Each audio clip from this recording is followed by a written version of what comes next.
안녕하세요.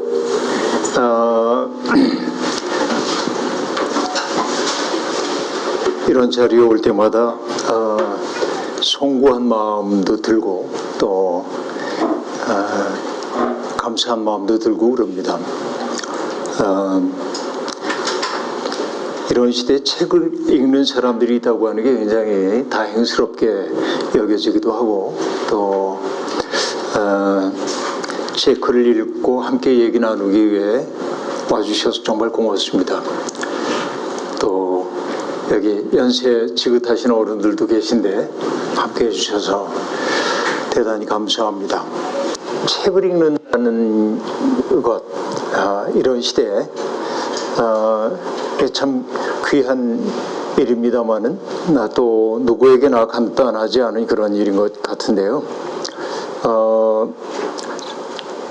저는 이제 많은 사람들이 그런 질문을 제게 합니다.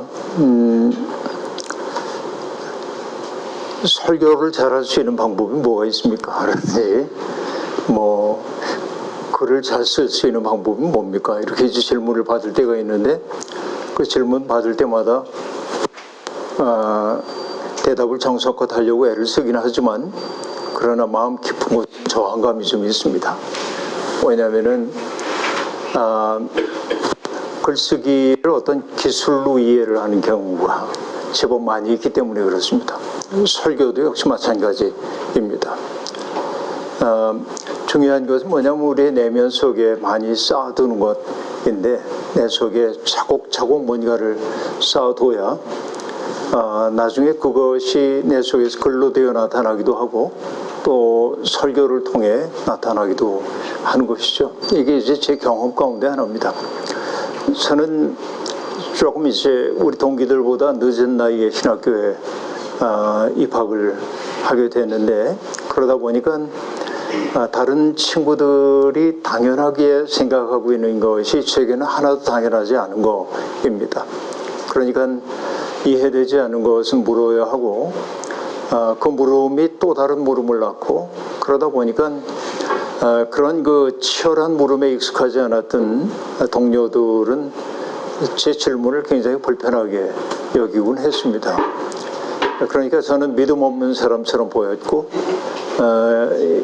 그런 그 낙인이 조금 찍히게 됐는데 저는 또 일정한 부분에서 질문을 멈춰버리는 태도가 굉장히 마땅치가 않았기 때문에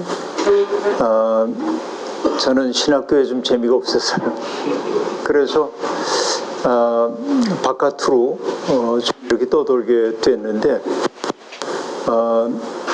제 인생 고백이지만은 어느 날 이제 학교 앞에 있는 조그만 서점에 들어가서 서가에 꽂혀 있는 그 책들을 책등에 있는 제목들을 이렇게 읽고 있었는데 어느 날 문득 제 눈에 딱 들어온 책이 하나 있었는데 그것은 콜린 윌슨의 아웃사이더라고 하는 책이었습니다.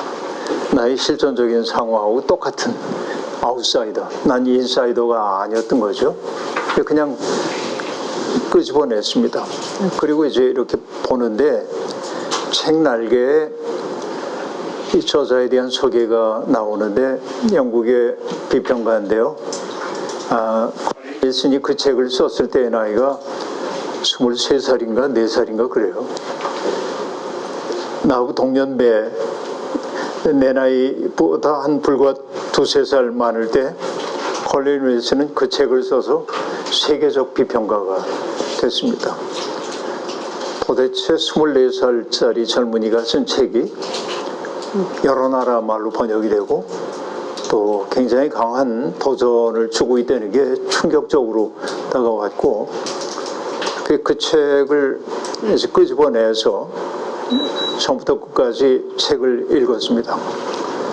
여러분 이게 책이 일종의 운명이기도 한데 그 책과의 만남이 제 인생의 방향을 결정했어요. 저는 비교적 영원히 아웃사이더거든요. 지금도 중심에는 속하지 못한 중심에서 조금은 비껴나 있는 그런 삶을 살게 됐는데, 그러니까 내가 어떤 중심에 속하고자 하는 생각도 품어본 적이 없고, 언제나 이제 주변에 내 마음을 더 두고 이렇게 살았던 것이 그 책과의 만남이라고 얘기할 수도 있겠는데요. 근데 어쨌든 그 콜린 윌슨이 그 책에서 인용하고 있는 그 어마어마한 분량의 책들을 보면서 깊은 충격과 도전을 받았습니다. 그래서 딱 그때 마음속에 작정한 게 콜린 윌슨이 이 책에서 언급한 모든 책을 읽으리라, 이렇게 작정을 하게 됐습니다. 한 3년에 걸쳐서 얼추 읽은 것 같은데, 그런데 다 이해했다고는 얘기할 수 없습니다. 장자에 보면 흥미로운 얘기가 하나 나오는데요. 뭐냐면 목이 마른 두더지 한 마리가 허위허위 언덕을 올라갑니다. 물이 있는 곳을 찾아가는 거죠. 너무나 죽을 것 같은 목마름이 있었습니다.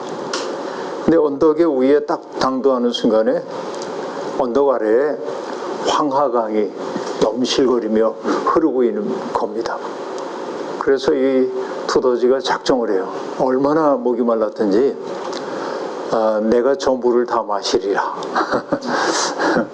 그러고 내려갑니다. 그러나 이 조그만 두더지의 배꼽에 물이 얼마나 들어가겠어요. 그 얘기를 하면서 장자가 이런 구절을 씁니다. 언서음하 불과 만복, 그렇게 쓰는데 똑같은 얘기입니다.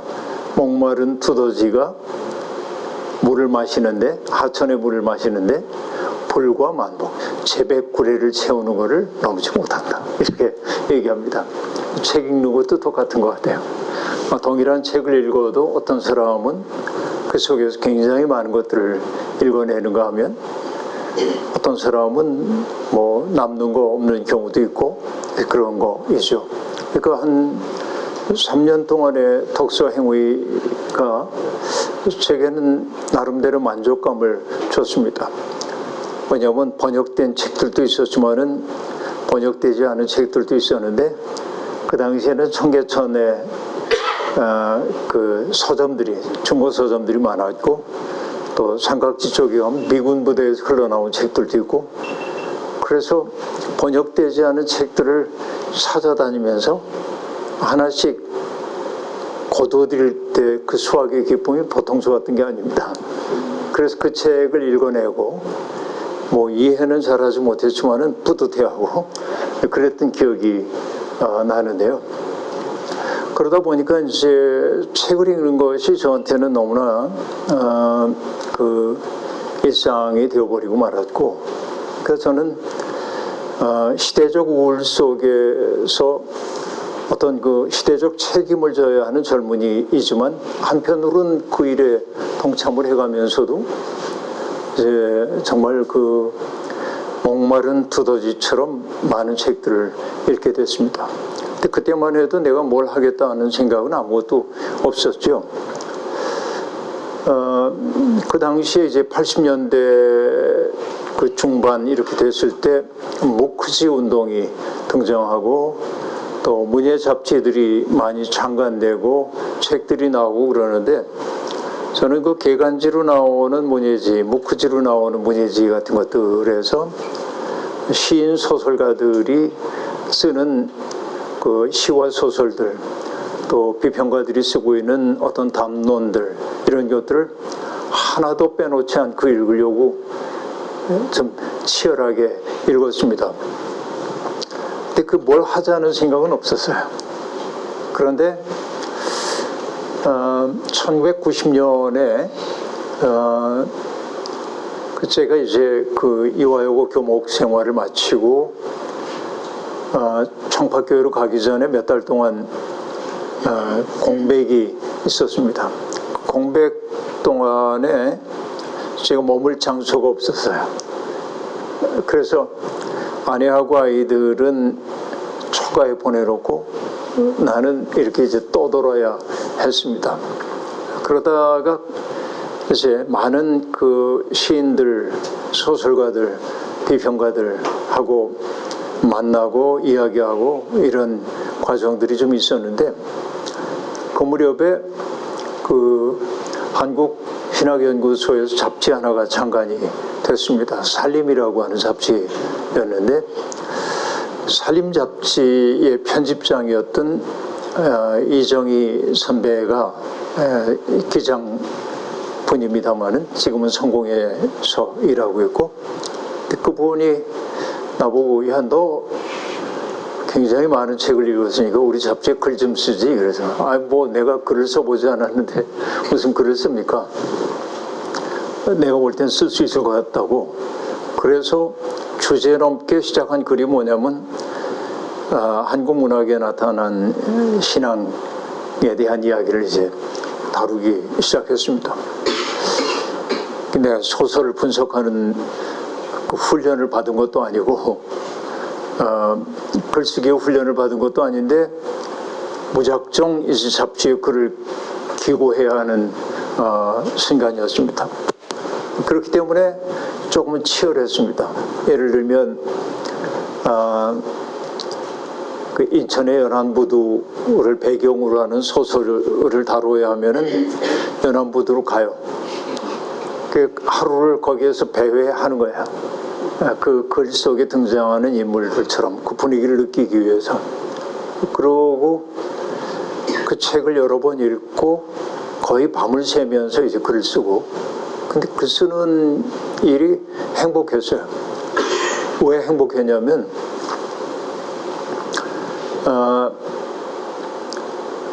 내가 이제 모든 글 쓰는 사람들의 운명이기도 합니다만은 어떤 주제가 주어졌을 때 그 주제를 어떻게 다룰까 머릿속에 생각을 하다가 단서가 될 만한 어떤 아이디어 혹은 단어가 떠오릅니다. 단서가 곧 실마리죠. 그런 실마리를 가지고 이거 하면 되겠다 하면서 글을 써가다 보면 흥미로운 게 내가 전혀 예상하지 않은 방향으로 가는 거예요. 이게 이제 글의 운명이라고 얘기할 수 있겠는데요. 나중에 이제 제가 그 소설가인 친구들에게 물어봤습니다. 선후배들에게. 소설을 쓸 때 어떻게 쓰십니까? 처음부터 도입에서부터 마지막까지 어떻게 써야지 구조를 딱 정해놓고 씁니까? 그러자 그 중에 5명쯤은 구조를 정해놓고 시작한대. 5명은 대충 얼개만 가지고 흘러가는 대로 가는 거야. 그런데 구조를 가지고 가는 5명도 뭐라고 얘기하냐면 쓰다 보면 다른 길로 간대. 그래서 10명 가운데 9명은 자기가 전혀 예측하지 않은 방향으로 글을 써가는 거예요. 근데 10명 가운데 1명 정도는 완벽하게 구조를 해놓지 않으면 못 쓰는 사람도 있습니다. 이게 사람마다 달라지죠. 이건 뭘 의미하는 거일까요? 그러니까 의식의 층위에서는 내가 지금 글을 이렇게 써야겠다 하고 머릿속에 아이디어도 있고 순서도 어지간히 정했고 이렇게 결론내면 되겠다 했는데 글을 쓰는 행위 그 자체를 통해서 나는 나와 깊은 대화를 하게 돼요. 그렇죠? 나와 내 속에 있는 또 다른 나와 대화하는 것을 한나 아렌트 같은 사람은 성찰이라고 얘기를 합니다. 이게 성찰하는 거예요. 근데 결국 나도 몰라요. 내가 어떤 생각을 하고 있는지 내가 몰라요. 근데 글을 쓰면서 풀어가다 보니까 내가 나는 이런 생각을 하는 사람이구나. 내 속에 이런 게 있구나. 그걸 알게 돼요. 저는 그래서 글쓰기를 뭐라고 하냐면은 자기 발견을 위한 글쓰기 그렇게 말하는데 내가 어떤 사람이지 또 내가 어떤 사유의 구조를 가지고 말하는 사람이지 이거를 써봐야 안다. 이게 글쓰기의 즐거움 가운데 하나라고 얘기할 수 있겠습니다. 그런데 지금이 2025년이니까 제가 1990년부터 잡지에 글을 쓰고 또 신문에 글을 쓰고 그랬는데 무려 35년이 됐는데 35년이면 12달씩 하면은 얼마나 됩니까? 한 400달 넘는 건데 한 달도 연재를 그친 적은 단 한 번도 없습니다. 35년 동안. 대개 어떤 때는 많을 때는 5군데 연재하기도 하고 지금은 경향신문 컬럼 하나 쓰는 거로 버티고 있습니다만 근데 이제 사실 이 신문 컬럼도 이제 좀 그만 써야지. 왜냐면 하고 싶은 말이 없어요. 이제 이쯤 되니까. 사실 이제 이 신문 컬럼도 제가 제주도에 내려가 있는데 추사 박물관에 가 있는데 누가 낯선 전화가 왔어요. 받았더니 경향신문 사장님이 전화를 해서 목사님을 모시고 싶다고. 그러면서 이제 내가 바빠가지고 글 오래 못 씁니다. 1년만이라도 써주시오. 했던 건데 지금 5년째 붙들려가지고 5년을 쓰고 있는데, 그러니까 언제나 젊었을 때는 하고 싶은 얘기가 있었어요. 그냥 어떤 사물을 봐도 모든 게 다 내 글감으로 보였기 때문에 그렇습니다.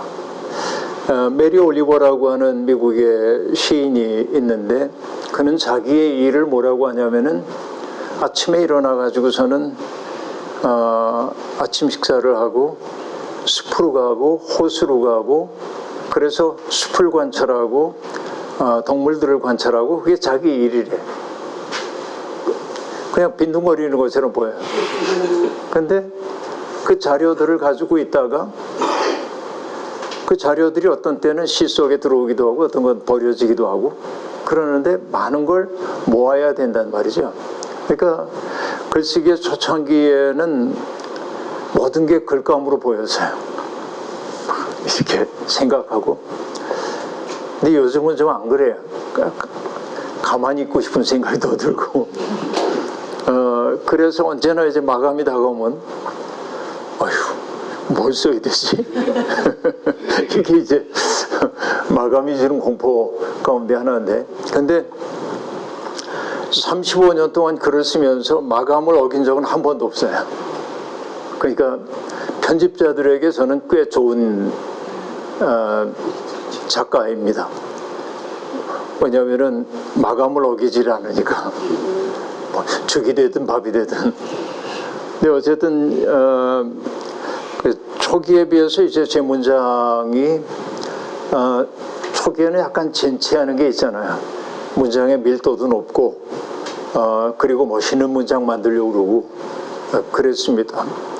지금은 안 그럽니다. 그런 욕망이 거의 없고 그냥 소통 가능한 언어가 뭘까 이런 생각을 주로 하고 있고, 이게 이제 요즘에 저의 글쓰기라고 얘기를 할 수 있겠는데, 여기 여러분이 오늘 이제 대화의 주제로 삼은 최소한의 품격이라고 하는 이 책은 그동안 국민일보하고 또 경향신문에 썼던 컬럼을 현암사에서 추려서 자기들이 글의 순서를 정하고 그렇게 해서 만든 겁니다. 제 책이 40권쯤 되는데요. 제가 의도해가지고 내가 이렇게 써야겠다 하고 쓴 책은 별로 없습니다. 대개 출판사들이 제 글을 모아가지고 한 책이 대부분이고, 그런데 제가 이제 여기 오면서 조금 생각을 해봤습니다. 이 책 가지고 하는 북토크는 지금 처음이거든요. 인터뷰는 한번 했어요. 그랜드 마스터 클래스라고 하는 그 플랫폼이 있던데 거기하고 인터뷰를 한번 했고, 다음 주 중에 한 번 더 북토크가 거기에서 있는데 여기 처음입니다. 제가 가만히 생각을 해봤습니다. 이 책을 통해서 내가 하고 싶었던 얘기가 뭘까? 이제 몇 년 동안 쓴 글이니까 어떤 시대의 반영 같은 것들이 이 속에 있을 수밖에 없는데, 나는 대체 어떤 얘기를 요즘 하고 싶은 사람일까? 이 생각이 들었어요. 몇 가지로 좀 정리를 좀 해봤습니다. 그 얘기를 여러분께 좀 나눠 드릴 텐데요.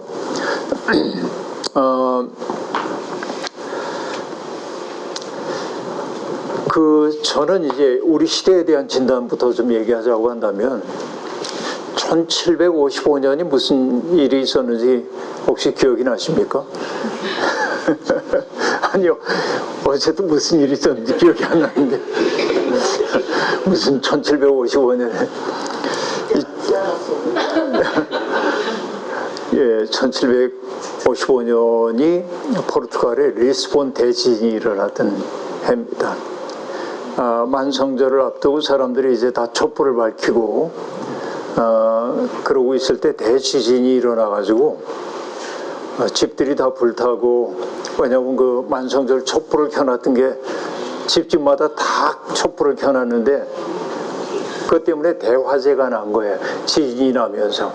그래서 완전히 초토화가 됩니다.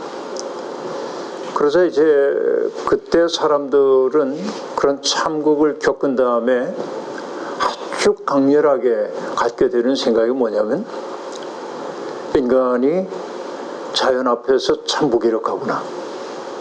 인간이 쌓아 올렸던 문명이라고 하는 것이 얼마나 허약한가. 이 사실을 이제 절실하게 알게 됩니다.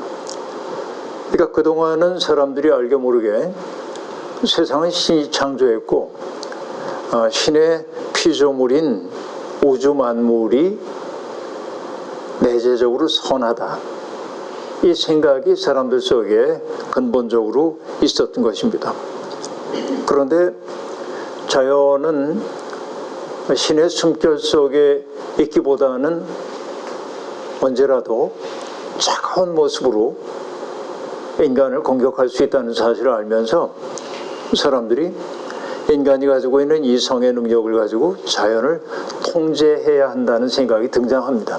이게 이제 리스본 대지진이 굉장히 중요한, 서양 그 문명사에서 굉장히 중요한 사상사적 전환이 일어나게 되고, 그리고 인간의 이성에 의해서 자연을 통제해야 한다고 하는 생각이 발생할 그 무렵에 18세기에는 여러분 영국의 산업혁명 일어나죠.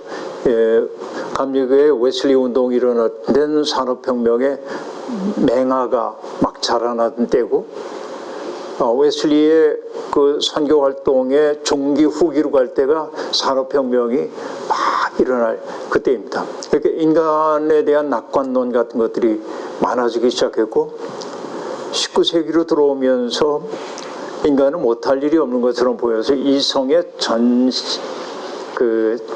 전능함, 이성에 대한 낙관론, 이런 것들이 이제 강렬하게 대두합니다. 인간이 못할 일이 없는 것처럼 보이기 시작하는 거죠. 그러다가 인간의 이성에 대한 신뢰가 완전히 무너지는 사건이 벌어지는데 그게 세계 제1차 대전입니다. 그러니까 1차 대전 1914년에 일어나서 1918년에 끝났던 1차 세계대전은 인간의 낙관론을 완전하게 파괴를 했고, 그 이후에 전후 복구하는 과정에서 20세기에 등장한 가장 악마적인 두 개의 전체주의가 등장하죠. 하나는 스탈린주의이고 또 하나는 나치즘입니다. 그러니까 이것이 이제 그 인간에 대한 낙관론을 파괴하고 전체주의가 등장하면서 인간이 얼마나 위험한 존재인가, 이것을 이제 여실히 알게 되었고, 그래서 나치의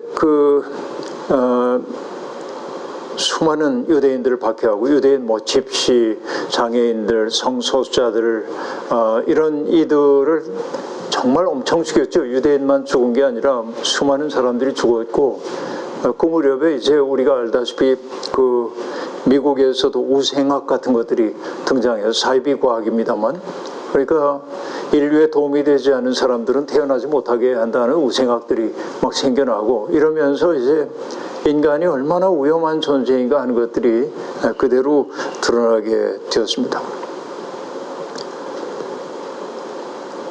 그래서 우리가 알다시피 아도르노 같은 사람은 아우슈비츠 이후에도 시가 가능한가? 그죠? 이런 반성을 하게 되고, 그것을 이제 루벤스타인이라고 하는 신학자는 바꿔서 아우슈비츠 이후에 신학이 가능한가? 이런 질문을 던진단 말이에요. 이런 참담함을 겪습니다. 그러면서 이제 전후에 냉전 체제가 벌어지게 되고, 그 냉전 체제 속에서 미국과 소련 간에 아주 맹렬한 다툼이 벌어지죠.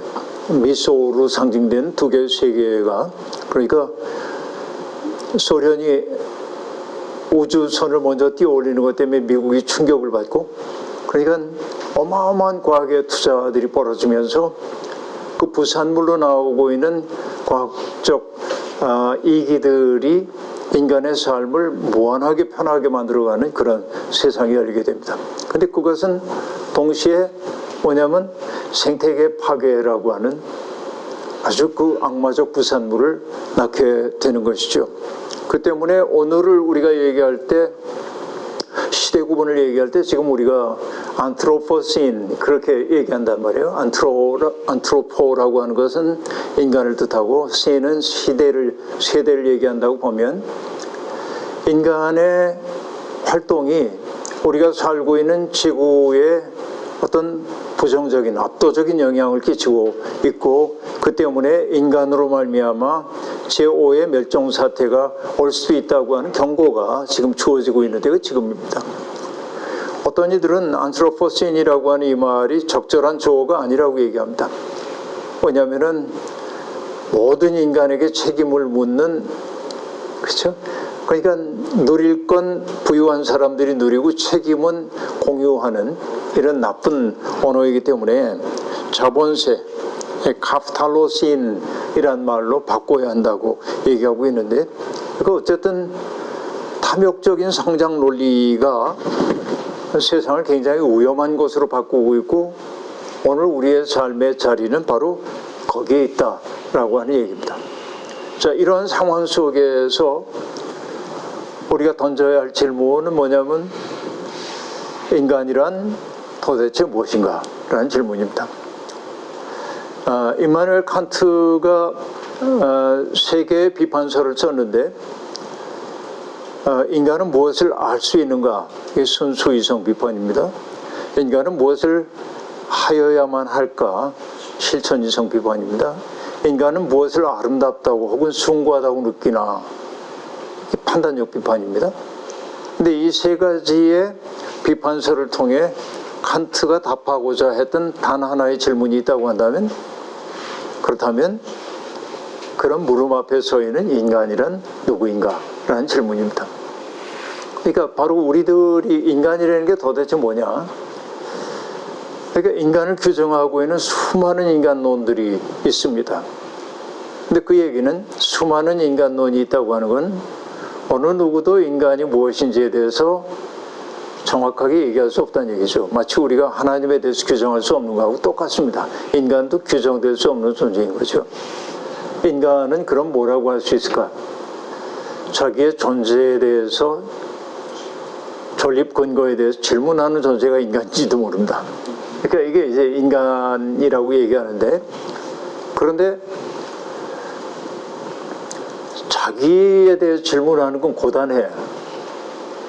자꾸 이제 인간이 뭔가 이러면 우리의 행동력을 약화시키는 거예요.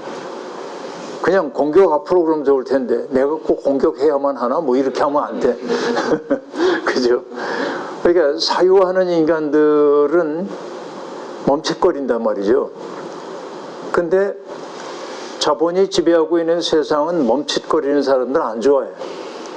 그래서 세상은 우리에게 뭘 주기 시작하냐면 답을 주는 이들을 필요로 해요. 그래서 사람들은 끝없이 주변을 두리번거리면서 다른 사람들이 내게 뭐라고 하는지 귀를 기울입니다. 이것을 철학자 하이데거는 뭐라고 했냐면 조어인데 다스만이란 말을 만들어요. 우리가 man, M-A-N-N 하면은 대엄만입니다. 남성 명사입니다. 그런데 하이데거는 n을 하나 탈락시키고 중성 관사를 써서 das라는 중성 관사를 써서 das만 그래요. 번역어로는 그걸 뭐라고 하냐면 세인 그러는데 그냥 세상 사람입니다. 세상 사람. 근데 그들의 특징이 뭐냐면 잡담을 좋아합니다. 그 잡담이라고 하는 건 뭐냐? 깊이 들어가는 말이 아닙니다. 피상적으로 의견을 주고받는 말들입니다.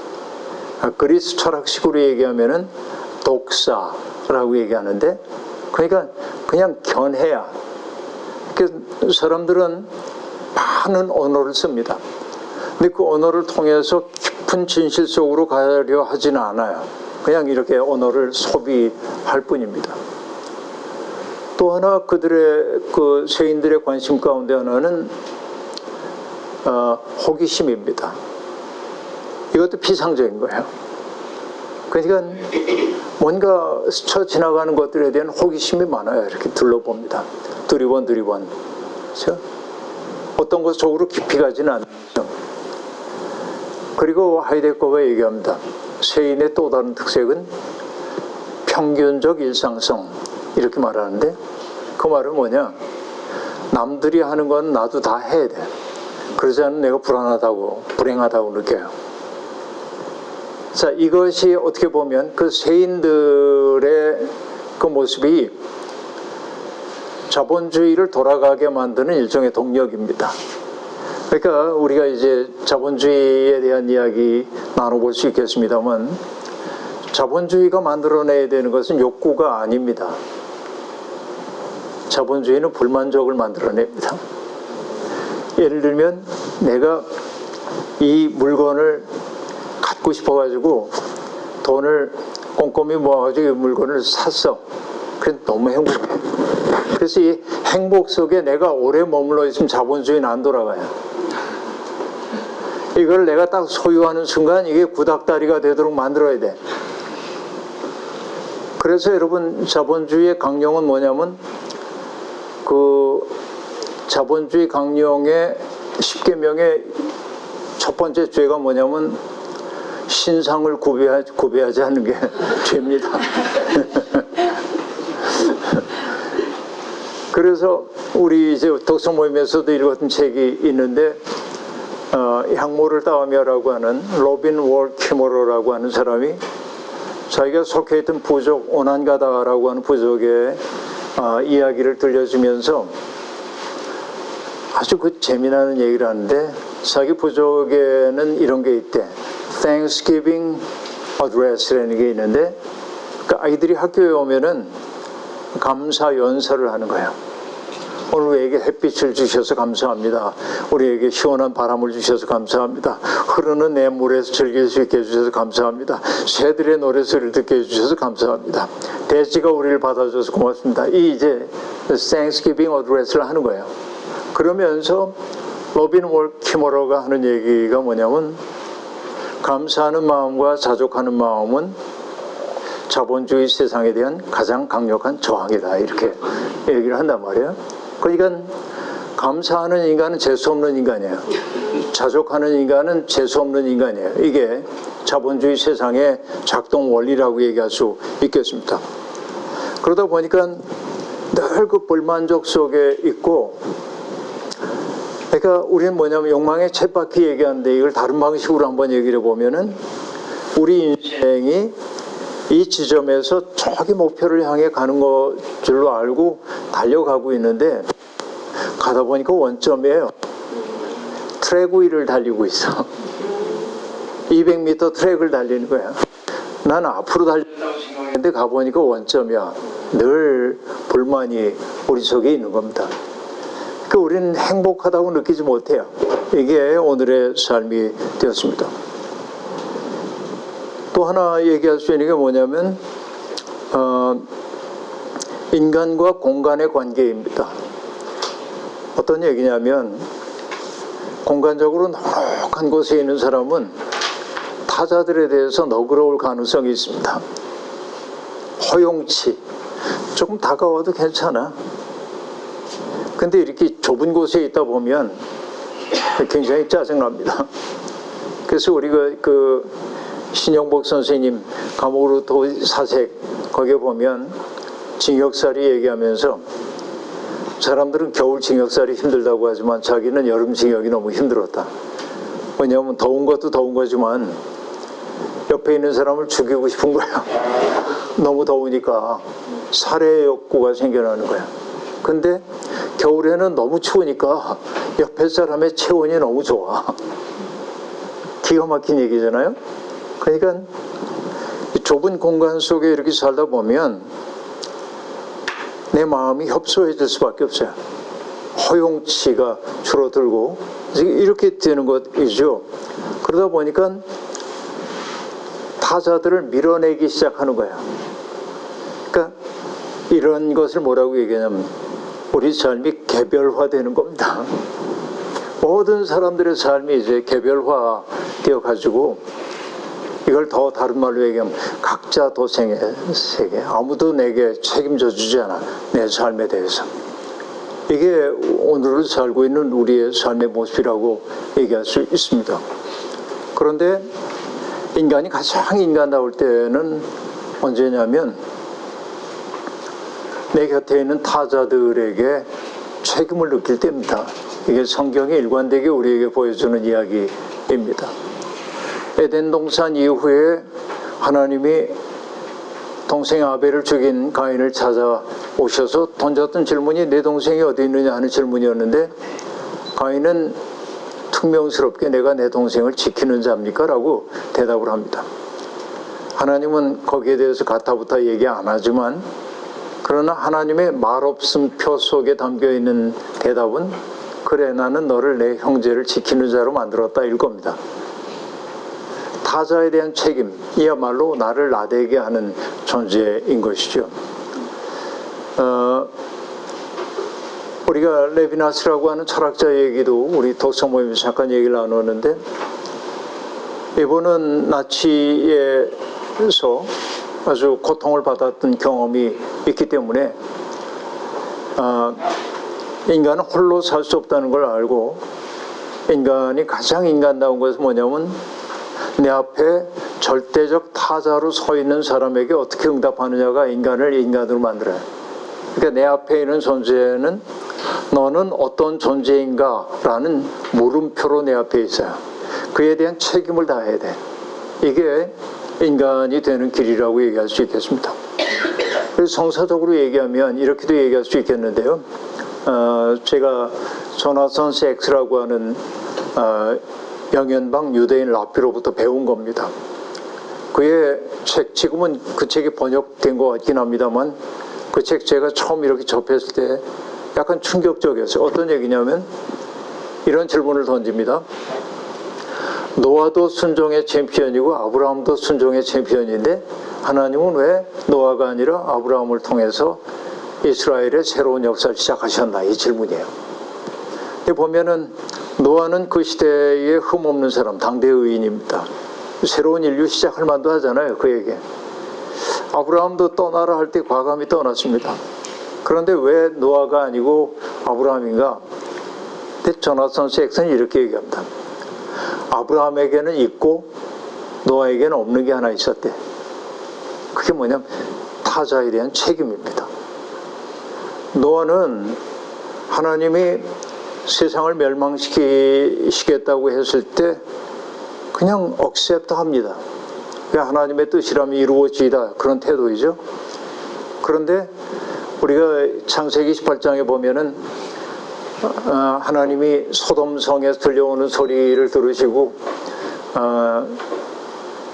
그들을 처벌할지를 알아보기 위해 가고 있다가 아브라함의 장막에 머무시는 얘기가 나오는데 아브라함이 하도 극진히 환대를 하자 길을 떠나던 그분들이 얘기하죠. 우리가 하려는 일을 아브라함에게까지 숨기겠는가. 그러면서 당신들이 온 까닭을 얘기합니다. 소돔성 멸망시킬 예정이었던 것이죠. 그때 아브라함이 그 천사들 하나님 앞을 가로막고 묻습니다. 의인을 악인과 함께 죽게 하는 것이 하나님의 의에 합당하냐 하는 질문이에요. 그러면서 질문합니다. 소돔성에 의인 50명이 있으면 어떡하시렵니까? 그 10명을 인하여 멸망시키지 않겠다. 그리고 자꾸 깎아나가죠. 10명까지. 그러니까 아브라함은 끝없이 타자의 운명에 대한 책임을 지려는 것이 있었다. 하나님이 아브라함을 택한 건 그 때문이다. 이게 조나선 섹스의 얘기입니다. 난 이게 성서적 사고라고 생각하고, 인간이 서로에게 속한 존재로 만들었다고 고백하는 성서의 고백과 그것은 아주 일치한다고 얘기할 수 있겠습니다. 마종아라고 하는 시인이 있는데요. 딸을 위한 시라고 하는 시를 하나 썼습니다. 이런 시입니다.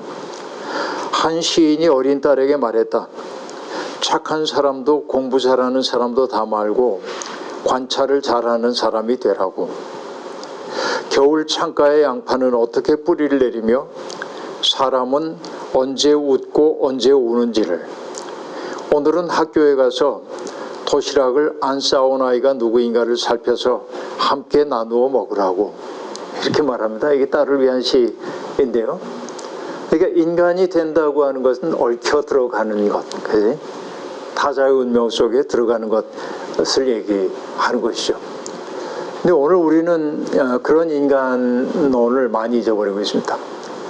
포스트 휴머니즘 시대니 트랜스 휴머니즘 시대니 AI 기반된 사회가 인간의 능력을 극대화하고 있는 세상에 우리들이 지금 살고 있지만, 그러나 그게 우리에게 유토피아로 다가오는지 디스토피아가 될는지 아무도 알 수가 없습니다. AI 세상이. 그러니까 편리함이 증대되지만은 이게 인간에게 행복을 더 주는 세상이 될 거라고 하는 것은 우리가 믿기가 어렵다 하는 얘기입니다. 근데 인간다움이란 뭐냐? 제가 생각하는 타자를 위해 오염을 무릅쓰는 건데, 이게 나치 시대에 폴란드 사람들이, 여러분 나치에 의해서 정말 폴란드 사람들이 어마어마한 박해를 받았죠. 나치의 지배를 받으면서 나치는 폴란드 사람들에게 유대인을 숨겨주거나 도피하는 데 일조를 하면 다 처형하고 잔혹하게 죽였습니다. 그럼 생각해 보세요. 유대인들이 여러분에게 와서 날 좀 숨겨주세요. 그러면 어떡할 겁니까? 그런데 많은 폴란드 사람들이 생면부지의 사람들인 유대인들을 숨겨줘요. 위험을 무릅썼어요. 그들이 위험을 무릅쓴 까닭은 뭘까요? 이 유대인들로부터 보상을 기대했기 때문일까요? 이 사람들이 가지고 온 돈을 좀 달라고 한 그런 거였을까요? 그런 거 아닙니다. 질문을 해보면요. 내가 그 사람을 보호해주지 않아서 결과적으로 이 사람이 잡혀가서 죽어서 나는 안전해. 근데 그는 평생 양심의 괴로움 속에 살았을 가능성이 있습니다. 그런 거죠. 그러니까 마틴 루터가 보름스 종교회의에 가가지고 내가 그동안 썼던 모든 글들을 부정하라고 얘기했을 때, 그럼 살려주겠다고 얘기했을 때 루터는 고민에 빠집니다. 죽을 수도 있어요. 지금 말 한마디에 따라서. 며칠 말미를 달라고 합니다. 고민하는 거죠, 인간적으로. 그러다 마침내 최고의회 앞에 서가지고 뭐라고 말하냐면은 양심에 반하는 일은 옳지도 않고 기쁜 일도 아니라고 얘기를 합니다. 그러면서 뭐라고 말합니까? 나는 달리 할 수가 없습니다. He can't nicht anders. 나는 달리 할 수 없습니다.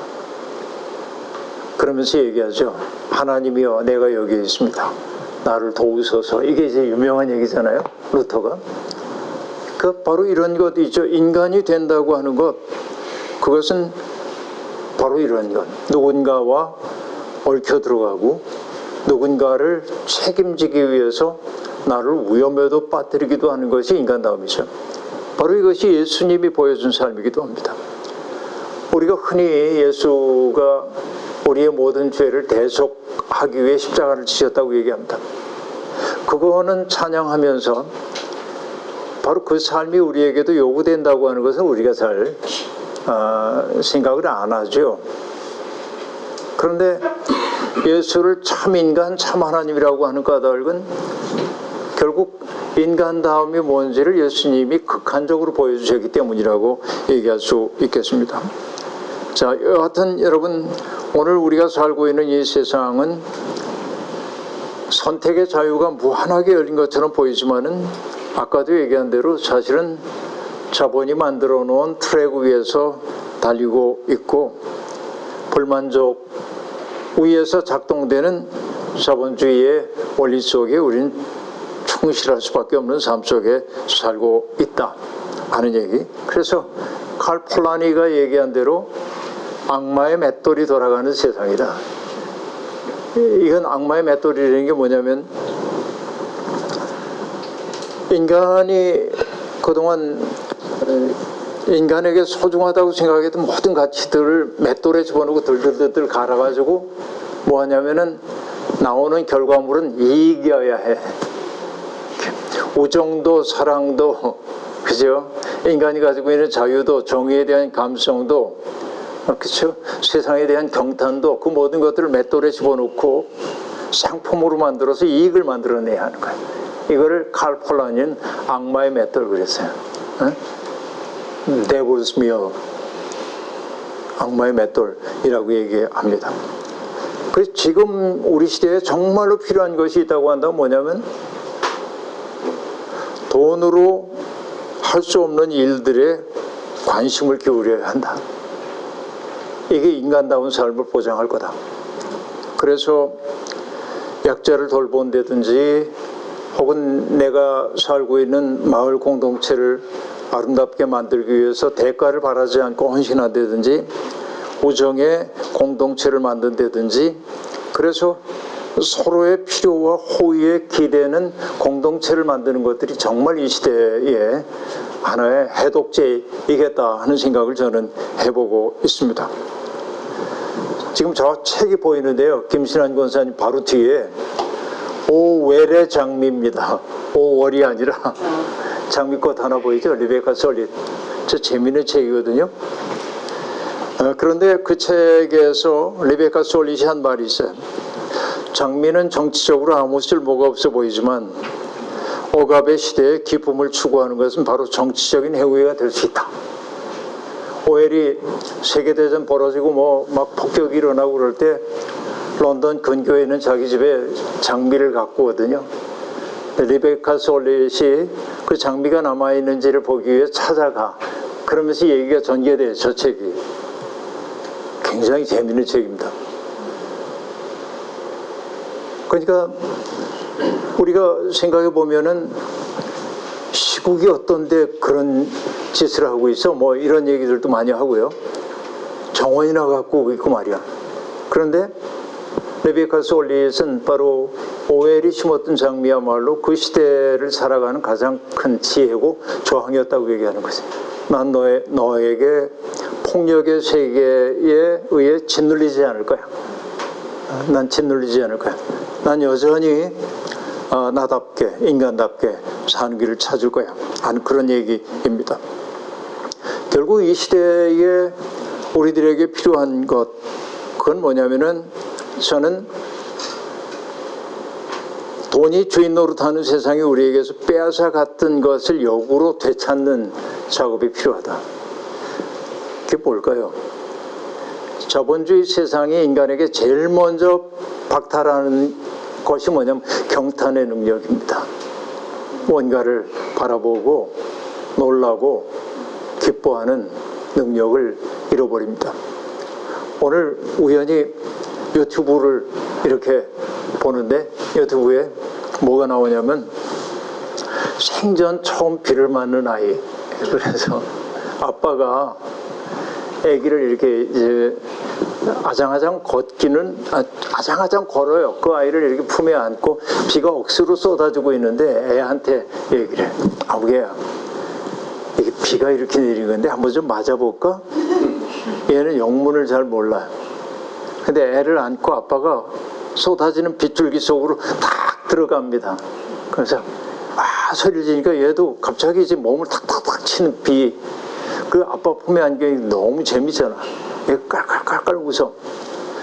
다시 이제 지붕 밑으로 들어옵니다. 그러면 이게 또 가세요. 또 가세요. 근데 그 아빠가 이렇게 얘기합니다. 비를 만난다고 하는 것이 즐거운 일일 수도 있다는 걸 아이에게 경험시켜주고 싶었어. 이게 교육이란 이런 거구나 하는 생각을 했는데, 그러니까 아이들에게는 모든 세계가 경이로운 세계입니다. 모든 게 다 신비한 세계이죠.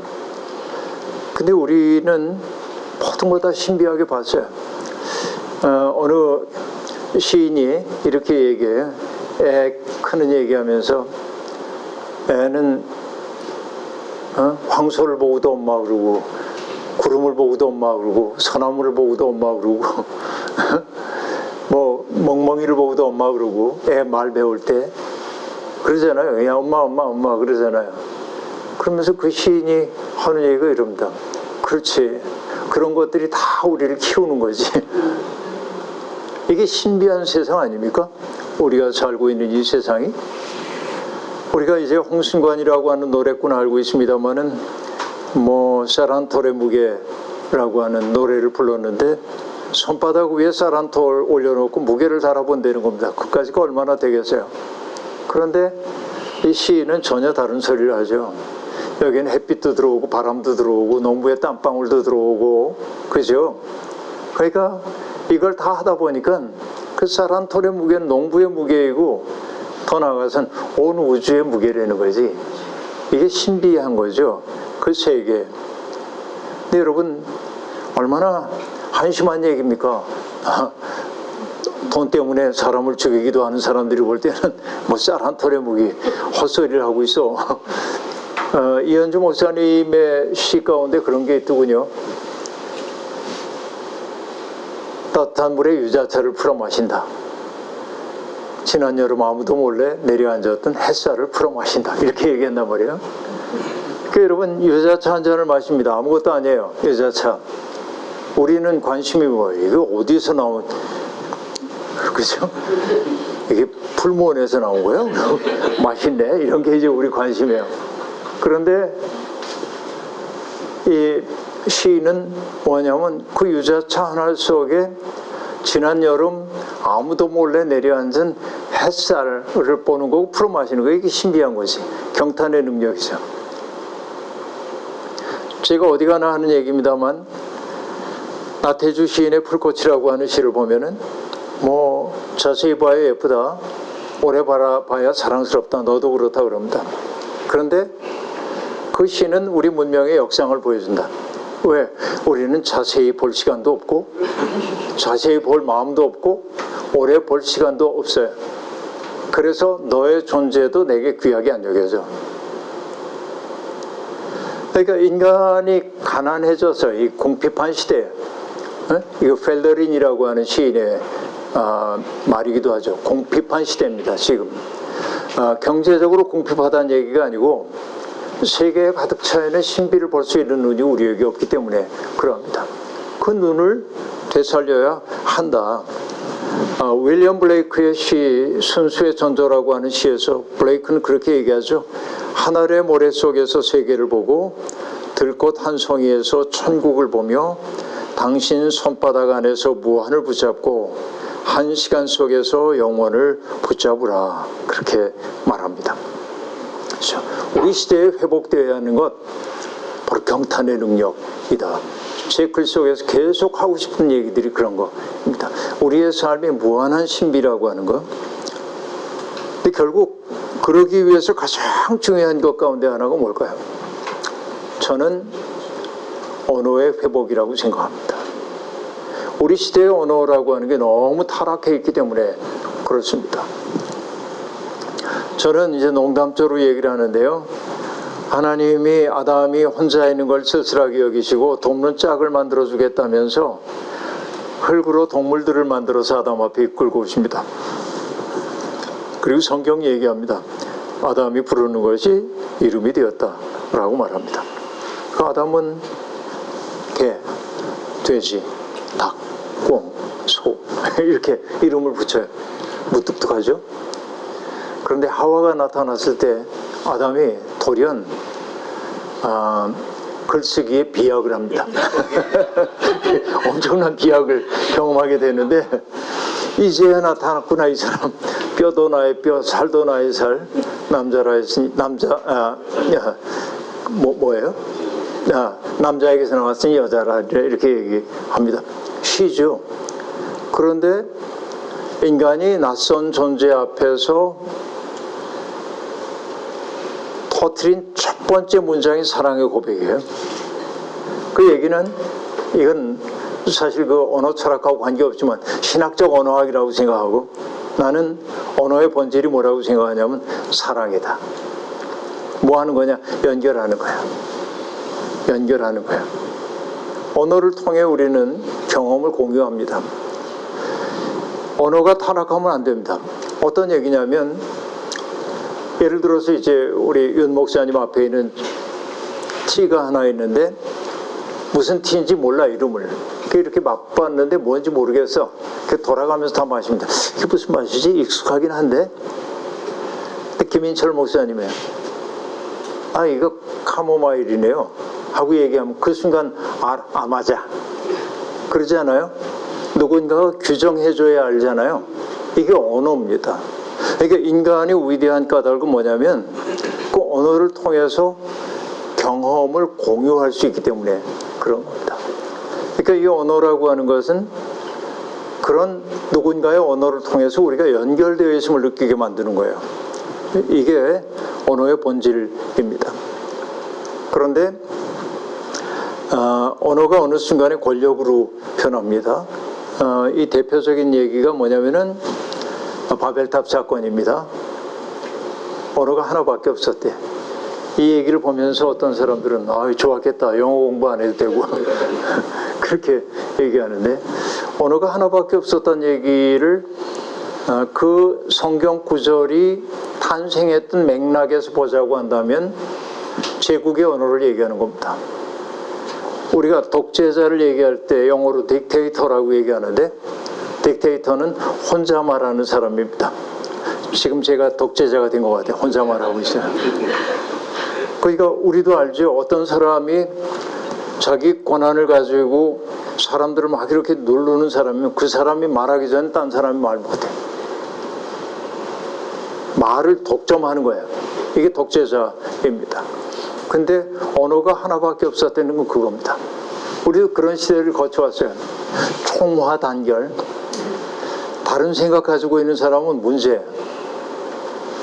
일사불란. 그렇죠. 이런 말 많이 들었잖아요. 우리가. 어떻게 실 한오라기가 어지럽지 않을 수가 있어요. 그러니까 우리 어릴 때부터 들었던 얘기 있어요. 모난 돌이 정 맞는다. 적당히 해라. 이런 말들. 이게 뭐냐면 전체주의 사회에 우리가 길들여져서 그럽니다. 이게 바로 이제 언어인데 권력으로 변한 말입니다. 말이 누군가를 지배하기 시작하는 것입니다. 그래서 우리 문학 속에서 이청준 선생님은 말을 천착해온 분입니다. 70년대부터 말이 제 집을 잃고 떠돌고 있다. 이게 이청준의 전제입니다. 그래서 우리가 해야 할 일은 뭐냐면 말이 제 집을 찾도록 해야 하는 거야. 그러니까 말도 안 되는 어떤 사람이 정말 우리가 사용해야 할 좋은 말들을 갖다 타락시킨 경우가 제법 많아요. 제가 예를 들지는 않겠어요. 좋은 말인데 그 사람이 썼기 때문에 때가 묻은 말들이 많아. 그러니까 여러분 이런 우리가 그러니까 말이 삶의 진실과 깊이 있게 연결되지 못하고 정치적 수사, 선전문구, 껍데기 이런 것만 남아있을 때 이건 말의 타락이에요. 근데 우리 시대가 그럽니다. 우리 시대의 담론의 지평 속에서 나오는 말들을 보면 저주하고 혐오하고 분열하고 냉소하고 이런 말들이 너무 많아요. 근데 저는 좋은 세상 되기 위해서 뭘 해야 되냐? 언어가 달라져야 된다. 우리가 사용하는 말이. 이거 안 하면은 세상 달라질 수가 없다라는 생각. 그러니까 지금 우리가 이제 뭐 정치에 계절이어가지고 정치인들이 막 말을 하는데 냉소하고 그저 분열하고 갈등 일으키고 혐오하고 이런 말들이 막 터져 나와요. 우리는 날마다 그거 들어. 그러니까 우리 심정이 복잡해 이게. 그래서 우리 기독교인들의 말은 뭐 해야 되냐면 말씀이 육신이 되셨다면서요. 그건 뭐냐? 우리의 말이 새로워져야 세상이 달라져요. 말은 굉장히 강력한 힘을 가지고 있습니다. 그래서 우리가 word event란 말을 쓰기도 하는데 말씀 사건이기도 한데 예를 들면 이런 겁니다. 오늘 내가 이병일 목사님을 보면서 얘기하는 거예요. 이병일 목사님 며칠 동안 못 봤는데 왜 이렇게 살이 쪘어요? 안색이 안 좋네 이러면요. 저분이 내가 객관적 사실을 지금 얘기한 거예요? 내 느낌을 얘기한 거잖아요. 그럼 저분이 기분이 좋을까요? 좋을 리가 없죠. 그 바보짓이죠. 그렇게 얘기하는 거는. 그러니까 말로 우리는 주변 세계를 만들어요. 그래서 언어가 새로워지지 않으면은 세상은 절대로 새로워지지 않는다. 그래서 우리가 사용하는 말이 연결하는 말인지 회복시키는 말인지 어루만지는 말인지 때때로 쪼개는 말을 해야 할 때도 있습니다. 예언자적 언어. 그렇죠. 그러니까 누군가의 양심을 습격해가지고 그가 두터운 자기의 죄의 그 거죽을 깨뜨리고 본연의 자기를 만나도록 하는 언어를 사용해야 할 때도 있습니다. 그러나 맨날 그러면 견디지 못합니다. 사람은. 때때로 어루만지고 받아들이고 이런 말들이 필요하기도 하죠. 언어의 회복. 이게 제가 이 책에서 가장 자주 하는 얘기 가운데 하나가 아닐까 하는 생각을 하는데요. 결국 이런 일들을 통해서 우리가 조금은 나은 공동체를 만들어 가야 하는데 편견과 분열이 가득 차 있는 세상에서 우리가 주변에 있는 사람들을 어떻게 환대할 수 있겠는지. 여러분 이게 참 재미나는 게 영어로 적대감을 뜻하는 단어가 hostility인데 환대는 hospitality란 말이에요. 단어 하나만 들어가. 그 우리는 끝없이 사람들을 밀어내고 있는 세상에 살고 있어요. 그런데 교회가 해야 할 일은 혹은 믿는 사람들이 해야 할 일은 뭐냐면 적대감이 넘치는 세상을 어떻게 환대의 공간으로 바꿀 것인지. 기독교인들의 말은 혐오하는 말, 담을 쌓는 말, 다리를 끊는 말, 그런 말이면 안 돼. 이게 제가 이제 일관되게 하고 싶었던 얘기 가운데 하나입니다. 이걸 통해서 우리가 누군가를 받아들임의 행복을 경험하게 될 때, 그 행복의 공간이 조금씩 늘어나게 될 때 세상은 조금 더 나은 곳이 되지 않을까, 그런 생각이 들어서 최소한의 품격이라는 건 그죠? 그런 최소한만이라도 지키는 사회가 되었으면 하는 바람 때문에 얘기했습니다. 1시간이나 얘기를 했네요. 고맙습니다.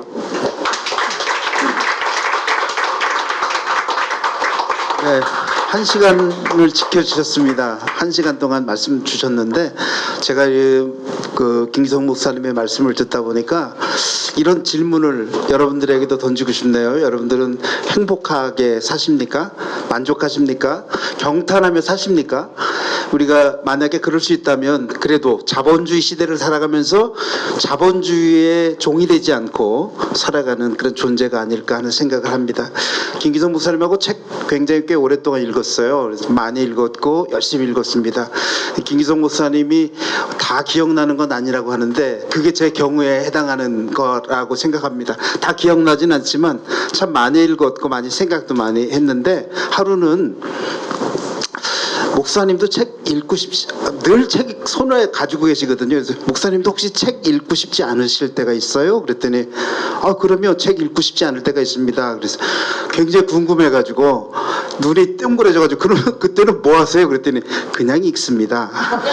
그러더라고요. 그래서 하기 싫어도 우리가 해야 되는 일이라고 생각한다면 그냥 하는 거다라고 하는 생각을 하면서 목사님하고 책 읽기 모임을 꾸준히 열심히 하고 있습니다. 이제 여러분들이 혹시 깨닫거나 혹은 궁금하거나 그런 문제들이 있으면 이 시간에 손을 드시면 질문할 기회를 드리도록 하겠습니다. 제가 먼저 질문 하나 드리겠습니다. 김기성 목사님 책에 아주 특징적인 것들이 좀 있어요. 예를 들면 일반적으로 사용하지 않는 단어들을 많이 사용하시거든요.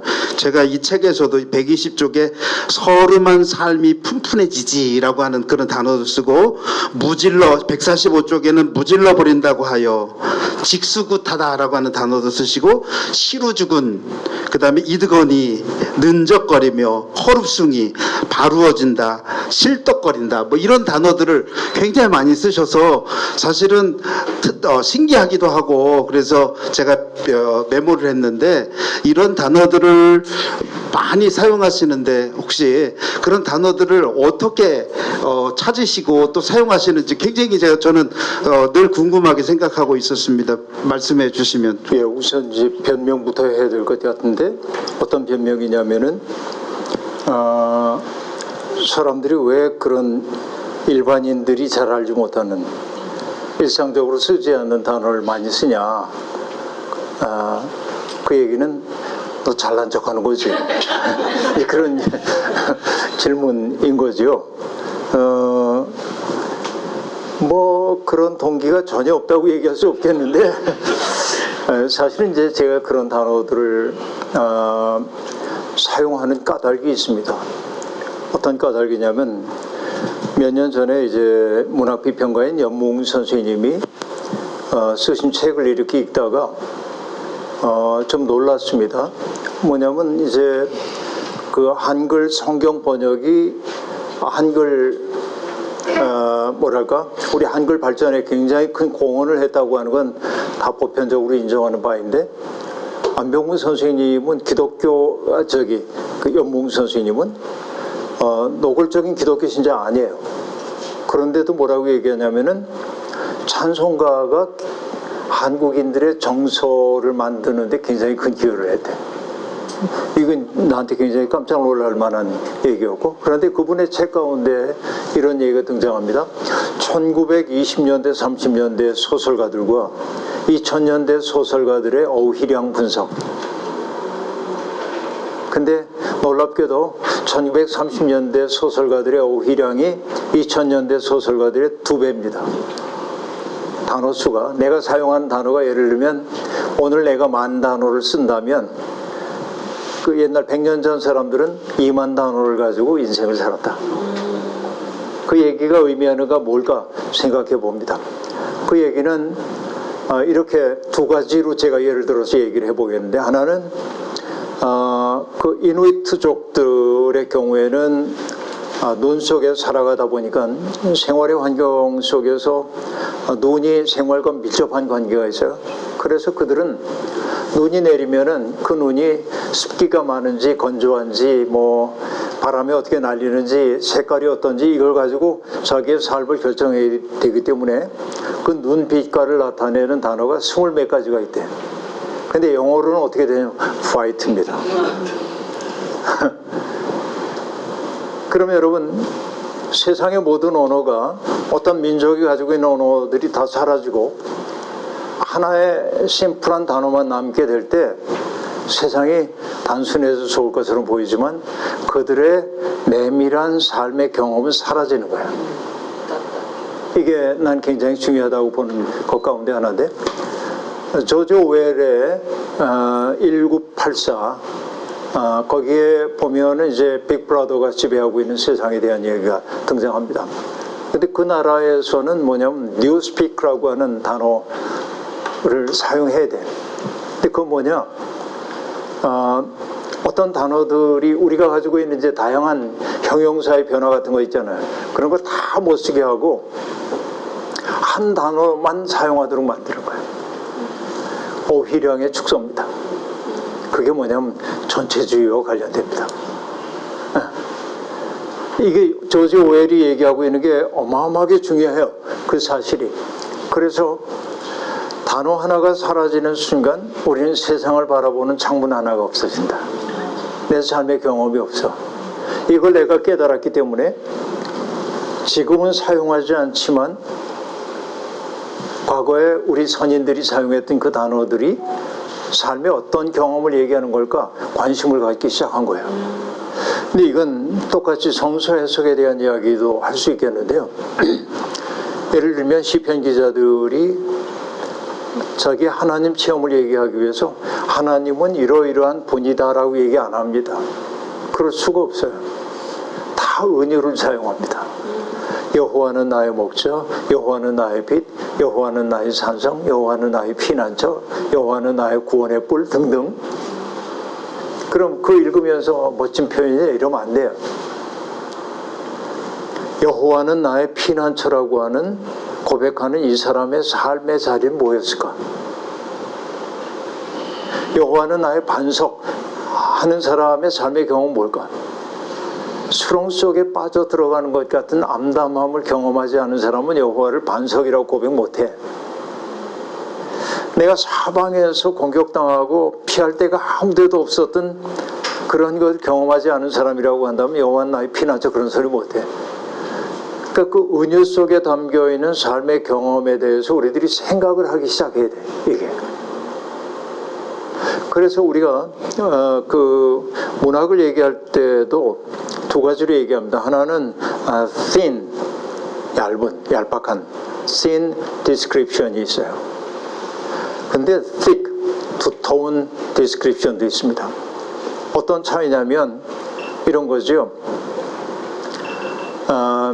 오늘 김용훈 목사님이 파란색 셔츠를 입고 왔다.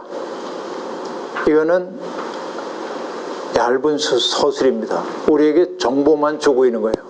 아, 김용훈 목사님이 파란 셔츠를 입고 왔구나. 정보에 아무것도 없어요. 그런데 저 파란 셔츠를 입음으로 내가 그 김용훈 목사님과 함께 어울렸던 어떤 시절의 기억이 떠오르고 그분이 입었던 어떤 것 때문에 저분이 파란색 옷을 입었을 때는 되게 어떤 메시지를 전하고 싶었고 그걸 표현하는 것을 thick하다고 얘기해요. 이게. 그러니까 우리의 언어 사용이 오늘날 너무 다 정보의 언어만 있어요. 그래서 우리의 삶의 깊이로 들어가지 못해요.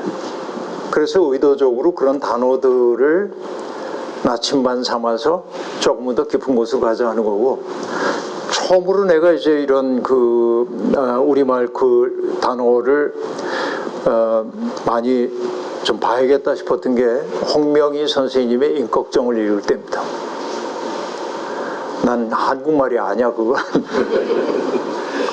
홍명희의 인격정을 읽으면서 모르는 단어 너무 많이 나와서 모르는 단어 나올 때마다 기뻐하기로 작성했어요. 그래서 저는 이제 그 요만한 수첩을 가지고 다니는데 책을 보다가 내가 모르는 단어가 나오면 매우 반가워하면서 그 단어를 빨간색 볼펜으로 적고 사전을 찾아서 뜻을 밝히고 용례를 검은색으로 풀어요. 그리고 이제 예를 들면 뭐 이병일 목사님하고 만났는데 5분 남았어. 그럼 책을 펴기도 뭐하고 수첩을 펴. 이렇게. 그래서 빨간색이 나오면 들여다봐. 그 단어하고 눈 맞춤을 20번 이상 하면 쓸 수 있는 단어가 됩니다. 네. 그게 이제 제가 글 쓰면서 가진 습관 가운데 하나입니다. 네.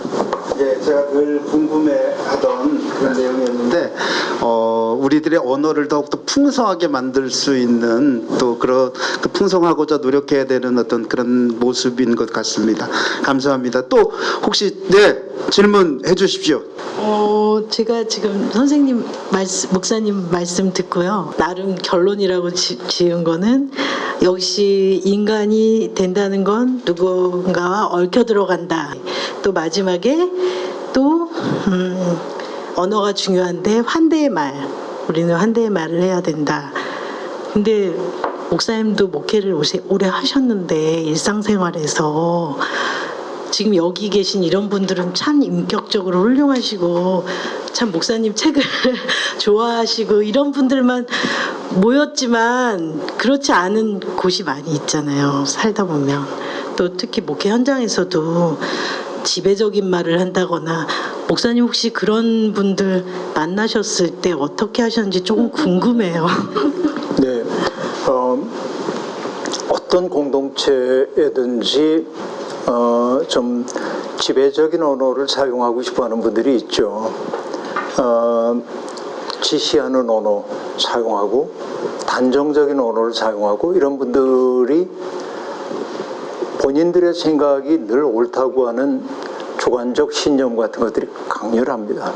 근데 그들의 문제가 있다는 것은 다른 사람들은 다 알고 자기만 모릅니다.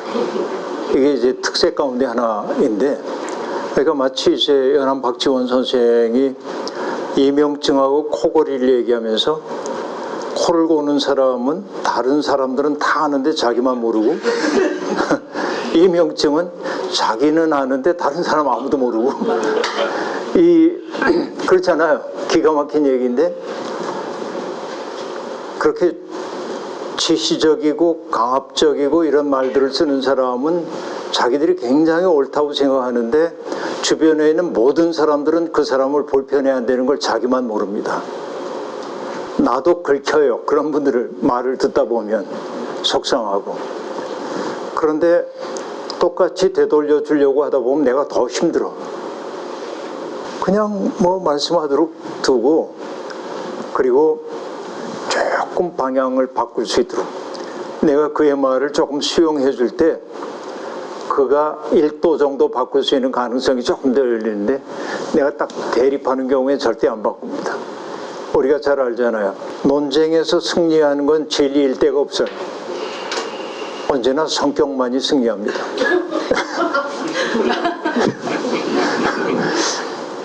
그러니까 어떤 논쟁을 보더라도 진리가 승리하는 걸 본 적이 없어요. 아, 당신의 얘기를 들으니까 내가 잘못 생각했네요. 자기를 수정할 수 있는 사람, 성숙한 사람입니다. 엊그저께도 얘기했는데 계몽되었다라고 한 말의 의미는 뭐냐면 사피르 아우데라고 얘기하는데 스스로 생각하라.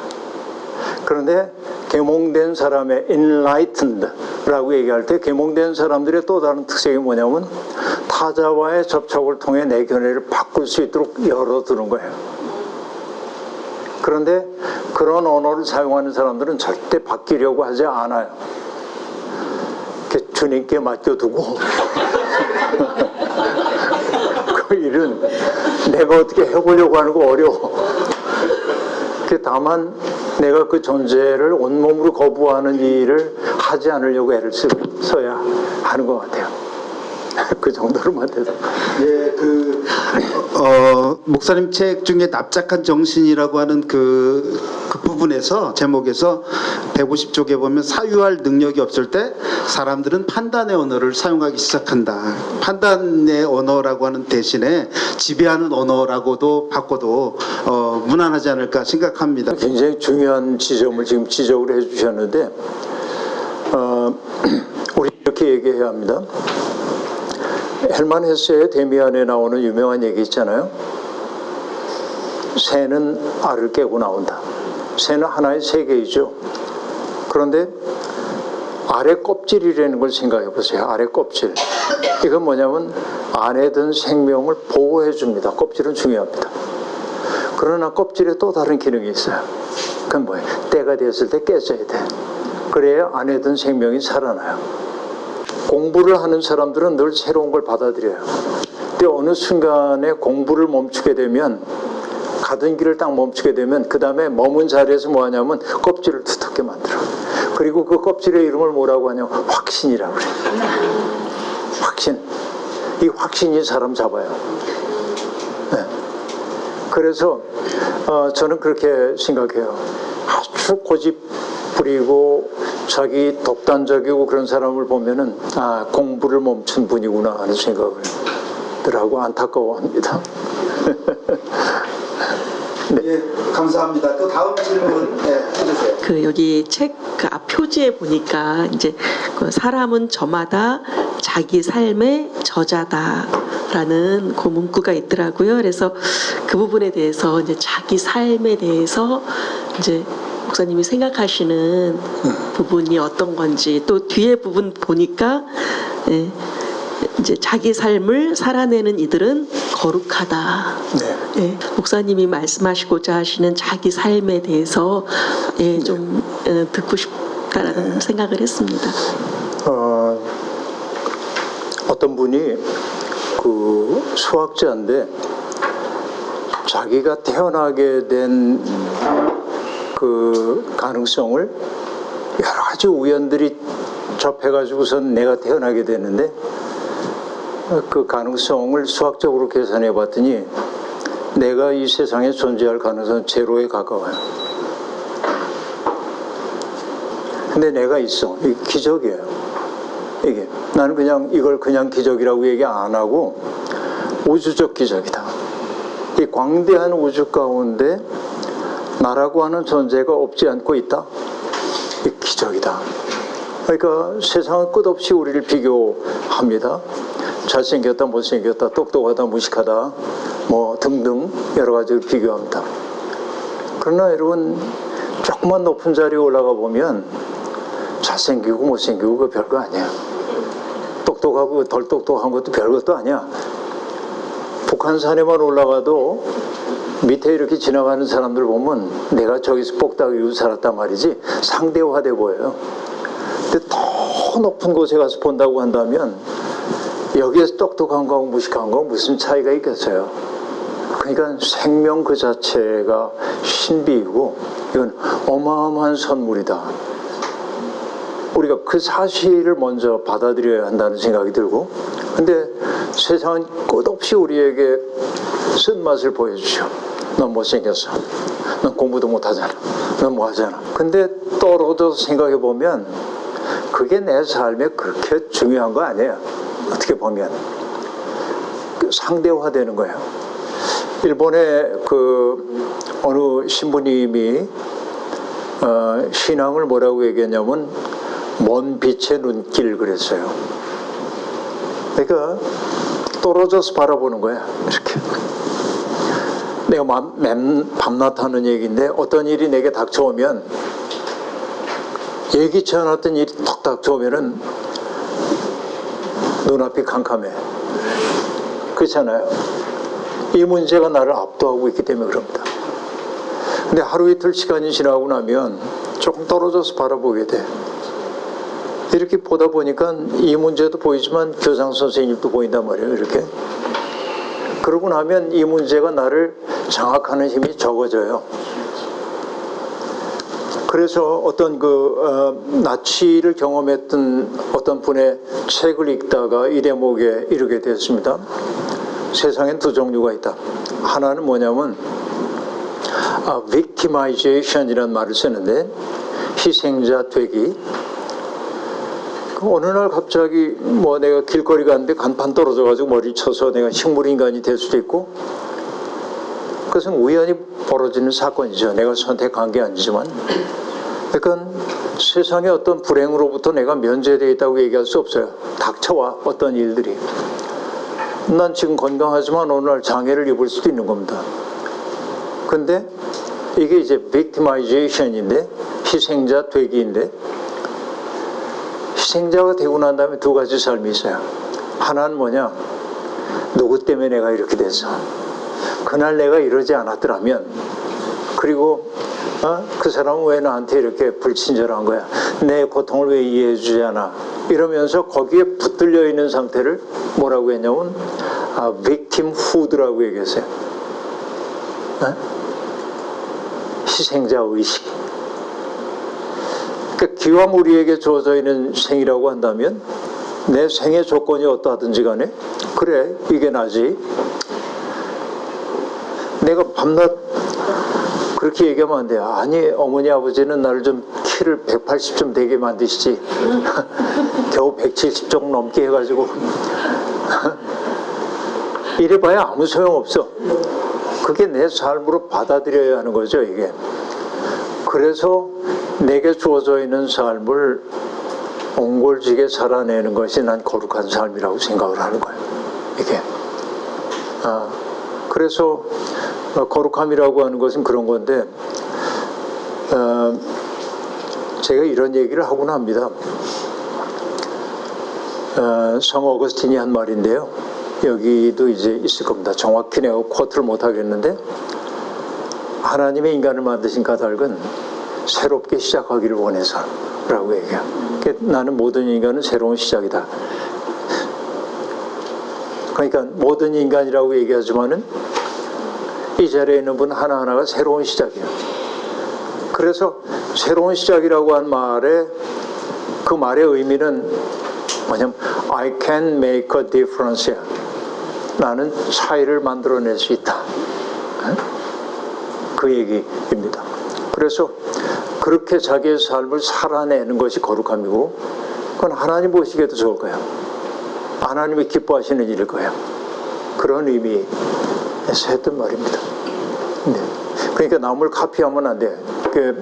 아브라함 저서 햇셀이 얘기했어요. 오리지널로 태어나서 카피로 사는 것을 타락이라 한다 그랬어요. 자기 나름대로 오리지널한 삶을 부여받았는데 자기 삶을 살지 못하고 늘 남을 카피나 하며 살려고 그럴 때 그건 타락이라고 그런다. 자신감을 가지십시오. 네, 나의 나됨으로 오늘도 새롭게 시작하시는 분들, 거룩한 삶을 살아가시는 분들이라 그렇게 생각합니다. 또 질문, 네.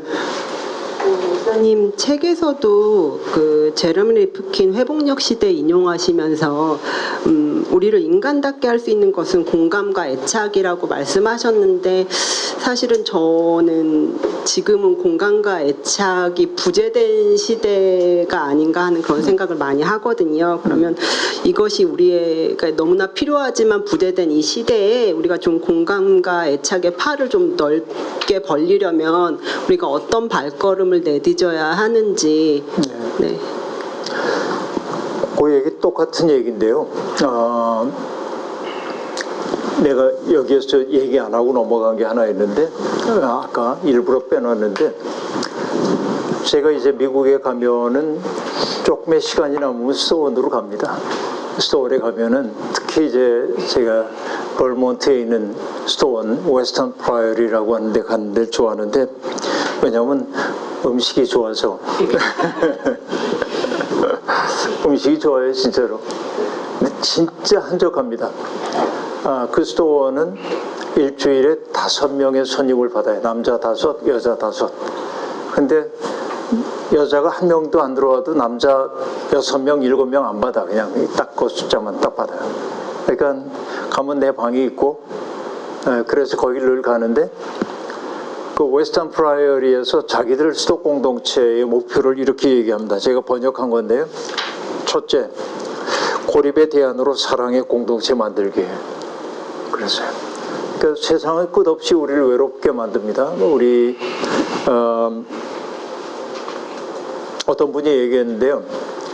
개인주의가 심화된 세상이 우리에게 가져오고 있는 위기를 넷으로 얘기하고 있는데, 하나는 외로움의 위기, 외로워야 다. 각자 도생 사회이기 때문에.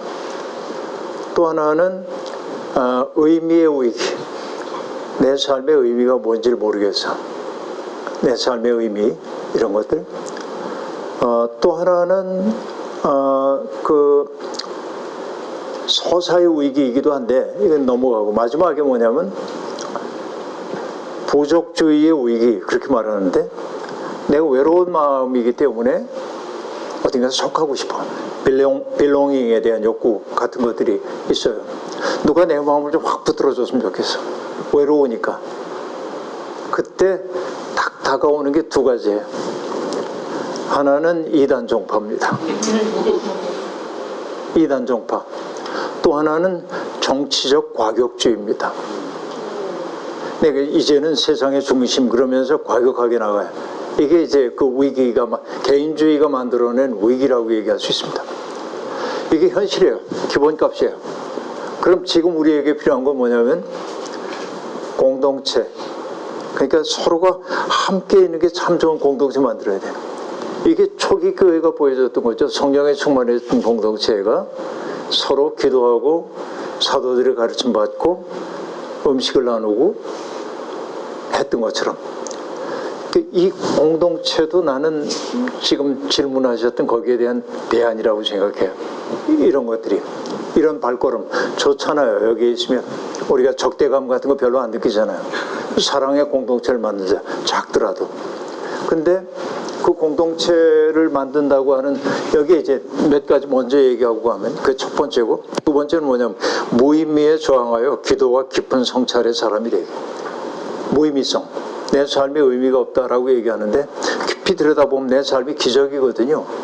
그걸 성찰하는 삶이 되는 게 수도원의 목표예요.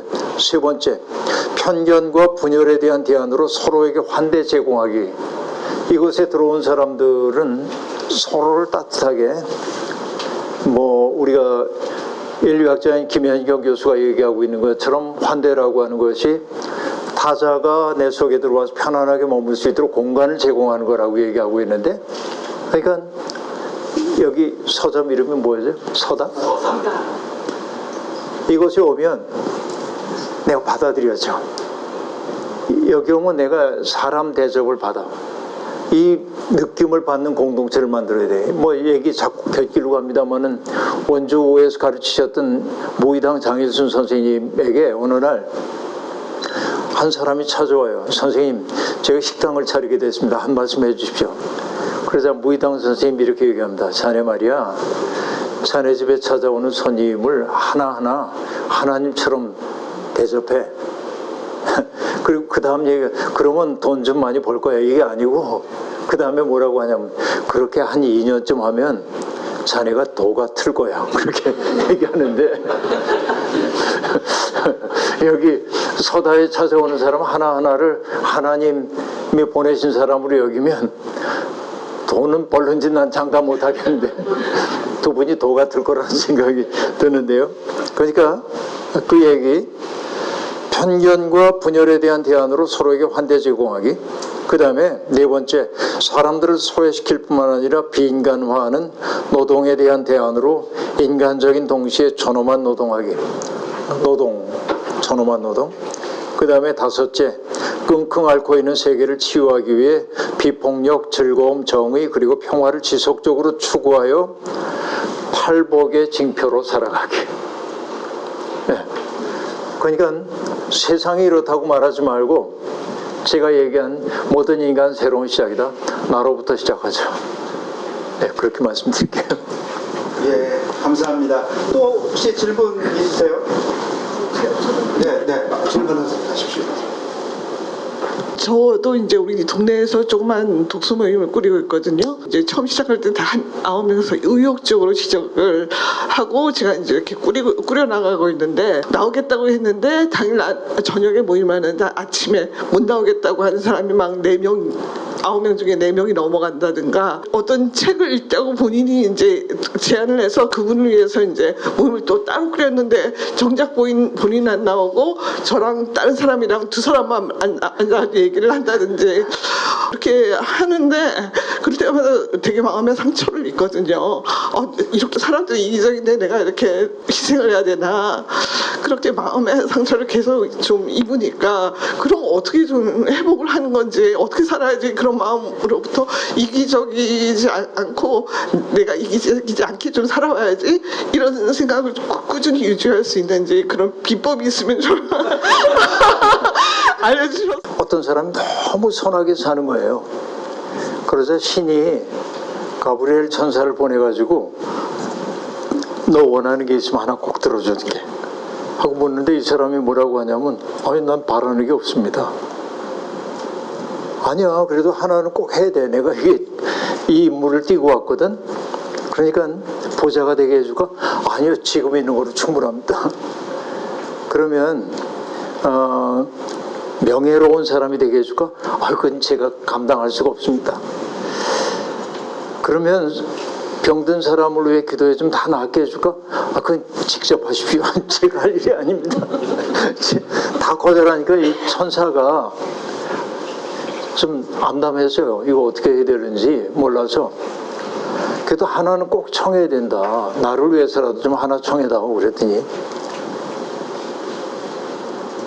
좋은 일이 나를 통해 일어나긴 하는데 내가 알아차리지 못하게 해주십시오.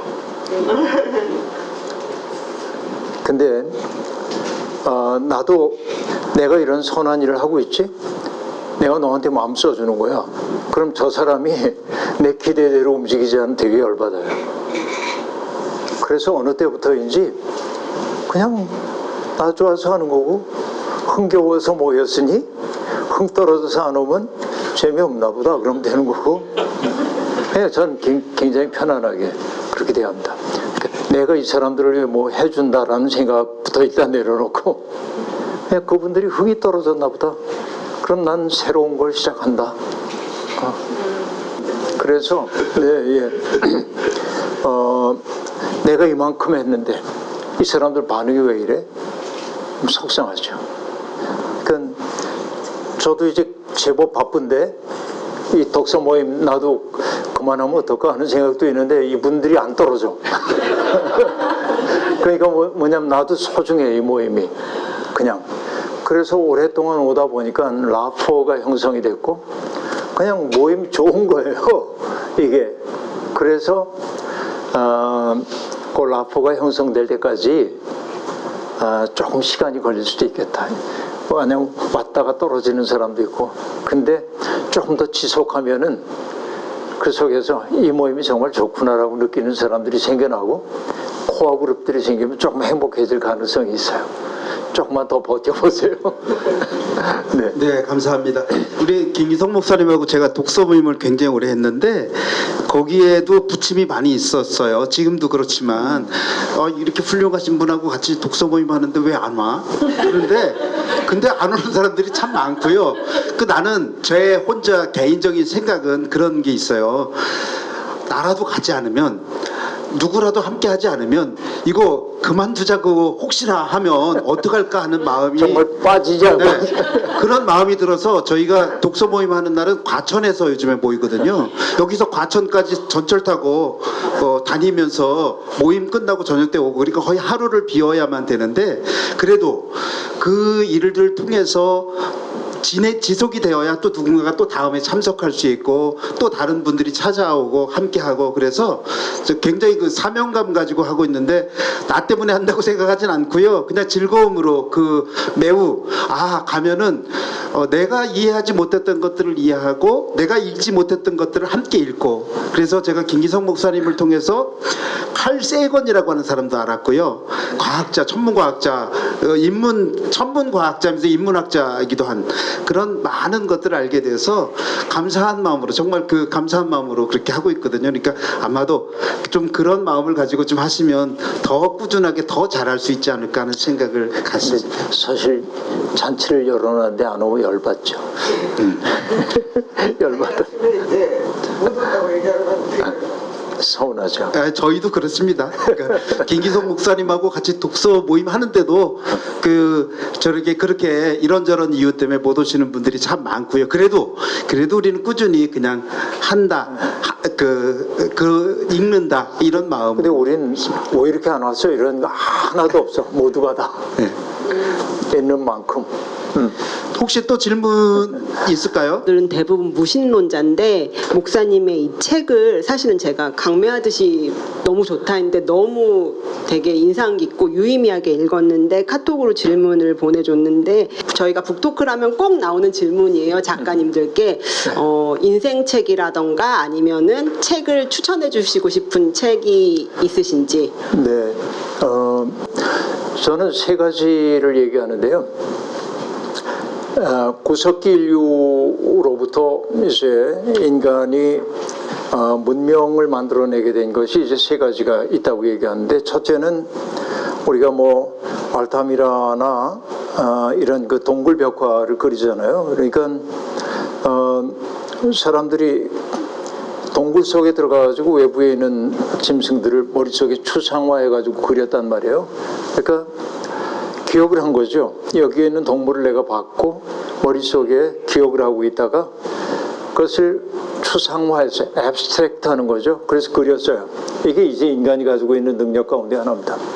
또 하나는 뭐냐면 인간은 다른 동물에 비해서 물리적 힘이 현저히 약하기 때문에 인간은 도구를 만들어 가지고 뭔가를 이제 해내야 했죠.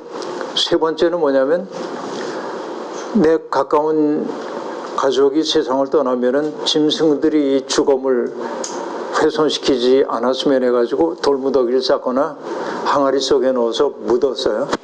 이 세 가지의 동기는 뭐냐면 첫째, 그림을 그렸다고 하는 게 오늘로 얘기하면 예술입니다. 도구를 만들었다고 하는 게 과학적 인식입니다. 또 무덤을 만들었다고 하는 게 종교와 철학적 인식입니다. 그래서 인간이 되기 위해서는 이 세 분야를 알아야 한다.